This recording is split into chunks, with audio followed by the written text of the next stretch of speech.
ଆସିନଥିଲେ टूर पे आसु कोन हैला कोन सुनबा भाई जाऊ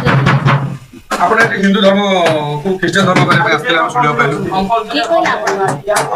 आमे जियो माने आपन को परिवर्तन करबो ପରିବର୍ତ୍ତନ କରିବା ପାଇଁ ଆସିଛୁ ଆମେ जियो माने करबे आपन ही जिवे ନା ଆମେ କାହିଁ ହେଇଛୁ ଏଠି ଆପଣଙ୍କ ଝିଅ ଗୋଟେ ଆରେଷ୍ଟ ହେଇଛନ୍ତି सेंती किछि नै आपन जो बाबू भाई बोल एटा किछि नै सब अछि पुलिस आसिले ऑटोमेटिक कबाट खुली हैला ଆପଣ पुलिस आसु छथि तो आज्ञा आमे तो देखलो डाकी दियंतु पुलिस मैडम जियो ଠିକ ଅଛି ଡାକି ଦେଉଛୁ ଆମେ ଡାକି ଦେଉଛୁ ଆପଣଙ୍କର ଯୋଉ କହିଲେ ଆପଣ ଯୋଉ କଲେଜ ଆସିଛନ୍ତି ବୋଲି ଏକ୍ଜାମ ଥିଲା ବୋଲି आमे कॉलेज करबा जियो माने आमे कॉलेज करबा जियो माने जा आपण निजे गूगल रे मारंतु मोर रोल नंबर दउची हां धर्म परिवर्तन पई गोटे धर्म परिवर्तन के करी आसे नै तो धर्म परिवर्तन करला पर दिसुची मोर जणा पड़ते धर्म परिवर्तन करे आपण जा गोटे कथा पचारिलु मु तो नाही कहली सेंती परिवर्तन जिंस पे आमे आसेनु आमे आपण को काम रे आसे ना आमे निजे पर्सनल काम पे आसे आपण कहला बेले एमजी आंगुठी एटा टिके आरंभ कोन कहू तमे आपण तो नाम कोन मोरा रोहित रोहित एमिति कथा नाही कहउछन तमे केमते सुनो मते एमिति आपण जियो से सेंती तमे केमते कथा हां रेस्पेक्ट আমরা আপনার কোঅপারেট করতে আমি কোঅপারেট आपण से तो भलो कथा से भाई ভিতরটো থাই কি মতে কাই কি आंगुठी देख না না আগুড় ধরে আপনি কোঅপারেট আপনি লাগি তো আগুড় ধরে আপনি কোঅপারেট করতে আপনি কোঅপারেট ଆମେ ଆମ ଦେଶ ଶାନ୍ତି ପାଇଁ देश शांति में भूमि दे ହଁ देश शांति में भूमि दे कौन से ट्रेंड कौन ଏ ଶାନ୍ତି ପାଇଁ କି देश शांति देश शांति भूमि दे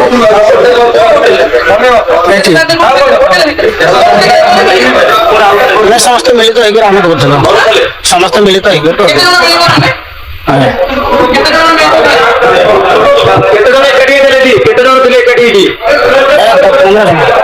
ପନ୍ଦର ଷୋହଳ ଜଣ ଆମର ଦେଶ ଶାନ୍ତି ପାଇଁ କେବଳ ହଁ ଯୋଉଠି କଲେ କଣ ଅଛି ହଁ ଖ୍ରୀଷ୍ଟିଆନ କନଭର୍ସନ ହଉଛି ତ ଖବର ପାଇଲା ପରେ ଆମେ ଆସି ପହଞ୍ଚିଲୁ ଯେତେବେଳେ ପହଞ୍ଚିଲୁ ଆମେ ଦେଖିବାକୁ ପଶିଲୁ ଯେତେବେଳେ ହୋଟେଲ ମାଲିକ ଆମକୁ କହିଲେ ନାଇଁ ଏଠି କିଛି ହଉନି ଠିକ ଅଛି କିଛି ହଉନି କହିଲେ ଆମେ କହିଲୁ ଠିକ ଅଛି କିଛି ହଉନି ଆମେ ଦେଖିବୁ ଆମେ ଯାଇ ସବୁ ଆମେ ହଉନି କହିବା ଭିତରେ ସିଏ କଣ କହିଲେ ଆଖି ଠାର ଦେଇଦେଲେ ସମସ୍ତଙ୍କୁ ତା ଭିତରେ ବହୁତ ଜିନିଷ ଏପଟ ସେପଟ ହେଇଗଲା କିଛି ଲୋକ ସାଇଡ ରୁ ପଛ ଗେଟ୍ ଦେଇକି ପଳେଇଲେ ଆମେ ପଶିବା ଭିତରେ କିଛି ଲୋକ ପଳେଇଛନ୍ତି କିଛି ଲୋକ ଆମେ ଧରିଲା ଭିତରେ ପାଇଲୁ ବାଇବେଲ ପାଇଲୁ କିଛି ତାଙ୍କର ଯୋଉ ପାଣି ସବୁ କଣ ମେଡିସିନ କିଛି ତାଙ୍କୁ ସେମାନେ କଣ କୌଣସି ପାଣିକୁ ଆମେ ଜାଣିନୁ ପବିତ୍ର ଜଳ କଣ କହନ୍ତି ଧରିଥିଲେ ତାପରେ କିଛି ଲୋକଙ୍କୁ ଡିଟେନ୍ କଲୁ ଯୋଉମାନେ କନ୍ଧମାଳ ଫୁଲବାଣୀ ଭଦ୍ରକ ଏମିତି କୋଉ ସବୁ ଜାଗାରୁ ଆସିଥିଲେ ଅଲଗା ଜିଲ୍ଲାରୁ ତାଙ୍କୁ ପଚାରୁ ସେମାନେ ଜାଣିବାକୁ ପାଇଲୁ ସେମାନେ ଆସିଥିଲେ ଏଠି ଖ୍ରୀଷ୍ଟିଆନ ପ୍ରୋଗ୍ରାମ ଅଛି କନଭର୍ସନ ହଉଛି ଆଉ ସେମାନେ ଜାଣିନାହାନ୍ତି କଣ ପାଇଁ ସେମାନେ କନଭର୍ସନ ହଉଛି ତାଙ୍କୁ ଏଠି କୁହା ହଉଛି କି ତମକୁ ଆମେ ମେଡିକାଲ ଫେସିଲିଟି ଦବୁ ଜମି ଦବୁ ଘର ଦବୁ ଏଜୁକେସନ ଦବୁ ଆଉ ହିନ୍ଦୁ ଧର୍ମରେ କିଛି ନାହିଁ ଲେଖା ହେଇଛି ଡାଏରୀ ଆପଣ ଦେଖିବେ ଡାଏରୀ ଲେଖା ହେଇଛି ସେମାନେ ହିନ୍ଦୁକୁ ଆଉ ଖ୍ରୀଷ୍ଟିଆନକୁ ଡିଫରେନ୍ସ କରି ଦେଖାଉଛନ୍ତି ହୋଟେଲ ରେ କିଛି ଲୋକ ଆସି ବାହାରୁ ଆସି ସେମାନେ ସ୍ଥାନୀୟ ଲୋକଙ୍କୁ ଡାକିକିରି ଏଠି ଗୋଟେ ମିଟିଂ କରୁଛନ୍ତି କନଭର୍ସନ କରିବା ଉପରେ ତ ଆମେ ଆସି ଦେଖିଲୁ ପ୍ରାୟ ଗୁଡ଼ାଏ ଲୋକ ପଳେଇ ଯାଇଥିଲେ ତ 5-6 ଜଣ ଲୋକଙ୍କୁ ଆମେ ନେଇ ଥାନା ଡିଟେନ୍ କରିଛୁ କିଛି ବାଇବେଲ ବି ମିଳିଛି ଅନ୍ୟ ପୁସ୍ତିକା ବି ମିଳିଛି ତ ସେଗୁଡ଼ାକୁ ଆମେ ଆଟେଣ୍ଡ ନେଇଛୁ ଭେରିଫାଇ କଲା ପରେ ଜଣାପଡ଼ିବ ଆକ୍ଚୁଆଲି ଯେ କେଉଁମାନେ ଇନଭଲ୍ଭ ଥିଲେ କ'ଣ କରୁଥିଲେ। नमस्कार प्रिय बंधुगण आपण मानक प्रत्येक प्रभु जीशुख्रीष्ण बहुमूल्य नाम मोर आंतरिक नमस्कार। तेरे प्रिय बंधुगण आज भिडियो आम मैंने जाना लोक माने धर्म परिवर्तन कहीं करुँच किसी ख्रीस्टियान विरोधी मान अच्छा जो मैंने कि भावुंट लोक मैंने हिंदू धर्म को परित्याग करुँच हिंदू धर्म विपदर अच्छी जदि बा हिंदू धर्म विपदर अच्छी से दायी किए दायी हो तुम्हें मान सब तुम भली ख्रीस्टियान विरोधी मान ही दायी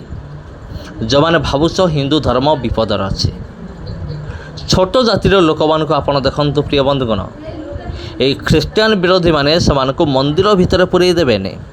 जदि कौन से छोट जातिर लोक भूल रे भी मंदिर भितर चलीगला जदि जना पड़गला ये छोट जातिर लोक आको एमती माड़ देवे माने एमती करेंगे एमती हैरान करेंगे आ कल्पनार बाहर जड़े हिंदू हो हिंदू मंदिर रे प्रवेश करि ना जड़े हिंदू ताकू भोग पुणी दूर फिंगा हब ने क्यास कर एवं खा एमिति रे को लोकटा हिंदू धर्मर रहिब से निहाती विरक्त होकि हिंदू धर्म परित्याग करिब अन्य धर्म को ग्रहण करिब से ଖ୍ରୀଷ୍ଟିଆନିଟି ହେଉ ସେ ଇସଲାମ ଧର୍ମ ହେଉ ସେ ଗ୍ରହଣ କରିକି ତାକୁ ଗ୍ରହଣ କରିବ। ଏଇଟା ହେଉଛି ପ୍ରଥମ କାରଣ। ଆଉ ଦ୍ୱିତୀୟ କାରଣ ହେଉଛି କ'ଣ, ଆମର ବାବା ସାହେବ ଆମ୍ବେଦକର ଯେଉଁ ଅଧିକାର ଆମକୁ ଦେଇଛନ୍ତି ସେ ଅଧିକାର ବଳରେ ଜଣେ ଧର୍ମ ପରିବର୍ତ୍ତନ କରିପାରୁଛି ଏବଂ ଧର୍ମ ପରିବର୍ତ୍ତନ କରିବା ଆମର ହକ୍, ଆମର ଅଧିକାର। ଯିଏ ଏକଥା ବୁଝିଲା, ଯେଉଁ ବ୍ୟକ୍ତି ସେ ହିନ୍ଦୁ ଧର୍ମକୁ ପରିତ୍ୟାଗ କଲା। ଯଦି ଜଣେ ବ୍ୟକ୍ତି ନିଜେ ଅନୁଭବ କରୁଅଛି ଯେ ହିନ୍ଦୁ ଧର୍ମରେ ବହୁତ ବିଷୟର ଅଭାବ ଅଛି, ମୋତେ ନିହାତି ଏ ଧର୍ମ ଛାଡ଼ିଦେବା ଦରକାର, ତେବେ ସେ କ'ଣ କରିବ? ନିହାତି ଭାବରେ ତା'ର ହିନ୍ଦୁ ଧର୍ମକୁ ଛାଡ଼ିକି ସେ ଇସଲାମ ଧର୍ମ ଗ୍ରହଣ କରିବ, ନହେଲେ ପ୍ରଭୁ ଯୀଶୁଙ୍କ ପାଖକୁ ସେ ନିହାତି ଆସିବ। ଏଥିରେ କୌଣସି ସନ୍ଦେହ ନାହିଁ। ହଁ ପ୍ରିୟ ବନ୍ଧୁଗଣ, ବାବା ସାହେବ ଆମ୍ବେଦକର ଗୋଟେ ଅଧିକାର ଦେଇଛନ୍ତି, ଏହା ହେଉଛି ଧର୍ମଗତ ସ୍ୱାଧୀନତା ଅଧିକାର। ସେହି ଅଧିକାର ବଳରେ ଜଣେ ନିଜ ଇଚ୍ଛା ଅନୁସାରେ ନିଜ ଧର୍ମକୁ ପରିତ୍ୟାଗ କରିପାରିବ, ଅନ୍ୟ ଧର୍ମକୁ ଗ୍ରହଣ କରିପାରିବ। ଏବେ 3 ନମ୍ବର କାରଣ ହେଉଛି କ'ଣ? ବାଇବେଲରେ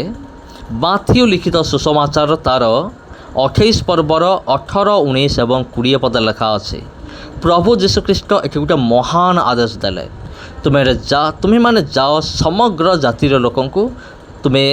କ'ଣ କର? ସୁସମାଚାର ଘୋଷଣା କର, ଆଉ ସେମାନଙ୍କୁ ଶିଷ୍ୟ କର, ସେମାନଙ୍କୁ ବାପ୍ତିସ୍ମ ଦିଅ, ଆଉ ସୁସମାଚାର ପ୍ରଚାର କରିବା ନିମନ୍ତେ ଲେଖା ଅଛି। ଏହା ହେଉଛି ଆମ ପ୍ରଭୁଙ୍କର ଆଦେଶ। ତେଣୁ ଆମେ ପ୍ରଭୁଙ୍କର ଲୋକମାନେ ଆମେ ସୁସମାଚାର ଆମେ ଘୋଷଣା କରୁ, ଆମେ ସୁସମାଚାର ଆମେ ପ୍ରଚାର କରୁ, ସୁସମାଚାର ଆମେ ବିଶ୍ୱାସ କରୁ। ଆଉ ଆମେ ଯେତେବେଳେ ସୁସମାଚାର ପ୍ରଚାର କରୁ, ଯଦି କୌଣସି ବ୍ୟକ୍ତି ଯଦି ସେ ତାକୁ ଭଲ ଲାଗିଲା ପ୍ରଭୁ ଯୀଶୁଙ୍କ ବିଷୟ, ତେବେ ନିହାତି ସେ ନିଜ ଧର୍ମକୁ ପରିତ୍ୟାଗ କରି ସେ ଯୀଶୁଙ୍କ ପାଖକୁ ନିହାତି ଭାବରେ ଆସିବ। କାରଣ ଯୀଶୁଙ୍କ ଠାରେ ଯେଉଁ ବିଷୟ ଅଛି ତାହା ସେ ପାଇଲା ନାହିଁ ଅନ୍ୟ କୌଣସିଠାରେ, ଯୀଶୁଙ୍କ ଠାରେ ସେ ବିଷୟ ମିଳିଲା। ତେଣୁ ସେ ଯୀଶୁଙ୍କ ପାଖକୁ ସେ ଆସିଲା। ୟା ଭିତରେ ଆଉ ଗୋଟେ ସତ୍ୟତା ବି ଅଛି, ଯୀଶୁଙ୍କ ନାମରେ ବଡ଼ ବଡ଼ ଚମତ୍କାର ହୁଏ। ଏଇଟା କୌଣସି ମନଗଢ଼ା କାହାଣୀ ନୁହେଁ, ଏଇଟା ହେଉଛି ସତ୍ୟ ବିଷୟ ଅଟେ। ଯୀଶୁଙ୍କ ନାମରେ ମଲା ଲୋକ ବଞ୍ଚିପାରିବ, ଯୀଶୁଙ୍କ ନାମରେ ଜଣେ ବଧିର ଶୁଣିପାରିବ, ଯୀଶୁଙ୍କ ନାମରେ ଅନ୍ଧ ଦେଖିପାରିବ, ଯୀଶୁଙ୍କ ନାମରେ ମୂକ କଥା କହିପାରିବ, ଯୀଶୁଙ୍କ ନାମରେ ମନ୍ଦ ଶକ୍ତି ଛାଡ଼ିକି ଚାଲିଯିବ। ଏ ସମସ୍ତ ବିଷୟ କେବଳ ଯୀଶୁଙ୍କ ନାମରେ ସମ୍ଭବ। ଯଦି ଜଣେ ନିଜ ଆଖିରେ ସମସ୍ତ ବିଷୟ ଦେଖିଲା, ତେବେ ଯୀଶୁଙ୍କ ବିଷୟ ତାକୁ ଭଲ ଲାଗିଲା, ଆଉ ସେ ଯୀଶୁଙ୍କ ପାଖକୁ ଆସିଲା। ଏ ସମସ୍ତ ବିଷୟ ହେଉଛି ଗୋଟେ ଗୋଟେ କାରଣ ଅଟେ। ତେବେ ଖ୍ରୀଷ୍ଟରେ ପ୍ରିୟ ଭାଇ ଭଉଣୀମାନେ, ଏ ସମସ୍ତ ବିଷୟ ହେଉଛି କାରଣ ଯାହାଫଳରେ ଲୋକମାନେ ହିନ୍ଦୁ ଧର୍ମକୁ ପରିତ୍ୟାଗ କରୁଛନ୍ତି। କିନ୍ତୁ ଖ୍ରୀଷ୍ଟିଆନ ବିରୋଧୀମାନେ ସେମାନେ ଖ୍ରୀଷ୍ଟିଆନମାନଙ୍କୁ ଦୋଷ ଦିଅନ୍ତି, ଦେଖ ଏମାନେ ଧର୍ମ ପରିବର୍ତ୍ତନ କରାଉଛନ୍ତି, କିନ୍ତୁ ଦେଖିଲା ବେଳକୁ ନିଜ ପାଖରେ ସେ ସମସ୍ତ ଦୁର୍ବଳତା ଅଛି। ନମସ୍କାର ପ୍ରିୟ ବନ୍ଧୁଗଣ, ଯଦି ଭିଡ଼ିଓ ଭଲ ଲାଗିଲା ଭିଡ଼ିଓକୁ ଆପଣ ସେୟାର କରନ୍ତୁ ଏବଂ ଚ୍ୟାନେଲକୁ ସବସ୍କ୍ରାଇବ୍ କରନ୍ତୁ। ଧନ୍ୟବାଦ।